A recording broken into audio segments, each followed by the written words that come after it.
موجودہ ایران ہے، ان لوگوں کے بارے میں اللہ کے نبی نے ایسی بشارت بیان فرمائی تھی، ایسی خاصیت بتائی تھی جسے جاننے کے بعد آپ بھی حیران رہ جائیں گے۔ کیا آپ جانتے ہیں کہ جس قوم کو دنیا پابندیوں کے ذریعے جھکانے کی کوشش کر رہی ہے، اس کے بارے میں 1450 سال پہلے کائنات کے سب سے سچے انسان نبی کریم صلی اللہ علیہ وسلم نے کیا فرمایا تھا؟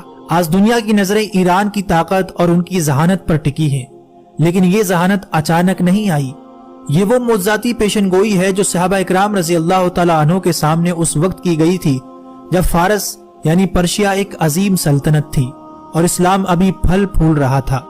صحیح بخاری کی وہ حدیث یاد کریں جب حضور صلی اللہ علیہ وسلم نے حضرت سلمان فارسی کے کاندھے پر ہاتھ رکھ کر فرمایا تھا، اگر علم یا ایمان ثریا ستارے آسمان کی بلندیوں پر بھی ہوگا تو فارس کے بیٹے وہاں پہنچ کر اسے بھی حاصل کر لیں گے۔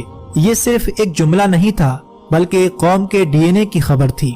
تاریخ گواہ ہے کہ امام بخاری ہوں یا امام مسلم ہوں یا بڑے بڑے مسلم سائنسدان، ان کی جڑیں اسی خطے سے تھیں۔ آج اگر ایران ٹیکنالوجی، میزائل پروگرام اور ایٹمی سائنس میں دنیا کی آنکھوں میں آنکھیں ڈال کر کھڑا ہے تو یہ اسی علمی پیاس کا تسلسل ہے جس کی خبر میرے آقا صلی اللہ علیہ وسلم نے صدیوں پہلے دی تھی۔ یہ حدیث آج کے اس صورتحال کو بیان کرتی ہے کہ اس خطے کے لوگ ذہنی طور پر قوی اور ارادے کے پکے ہوں گے، لیکن بات صرف ذہانت تک محدود نہیں۔ نبی صلی اللہ علیہ وسلم کی پیشن گوئیوں کے مطابق قیامت کے قریب مشرق کے اسی خطے خراسان سے ایک ایسی فوج نکلے گی جس کا راستہ دنیا کی کوئی سپر پاور نہیں روک سکے گی۔ یہ وہ فوج ہوگی جو حق کے ساتھ لڑے گی اور اپنے جھنڈے لا کر بیت المقدس کے اوپر گاڑ دے گی۔ آج کے 2026 کے موجودہ ایران کے حالات دیکھیں اور جامعہ ترمذی کی اس حدیث کو سنیں۔ جب عربوں کے بارے میں کچھ آیات نازل ہوئیں تو آپ صلی اللہ علیہ وسلم سے پوچھا گیا اگر عربوں کو ہٹا دیا گیا تو ان کی جگہ کون آئے گا؟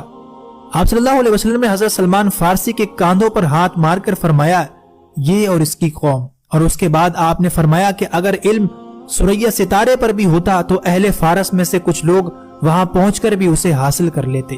مسند احمد کی ایک اور روایت میں آپ صلی اللہ علیہ وسلم نے فرمایا، قریب ہے کہ اللہ تعالیٰ تمہارے ہاتھوں کو عجم غیر عربوں سے بھر دے، پھر وہ عجمی ایسے شیر ہوں گے جو بھاگیں گے نہیں، وہ تمہارے دشمنوں کو قتل کریں گے اور فاتح بنیں گے۔ آج 2026 میں کیا آج ہم اپنی آنکھوں سے وہ منظر نہیں دیکھ رہے کہ تمام تر مخالفت کے باوجود یہ خطہ جھکنے کو تیار نہیں؟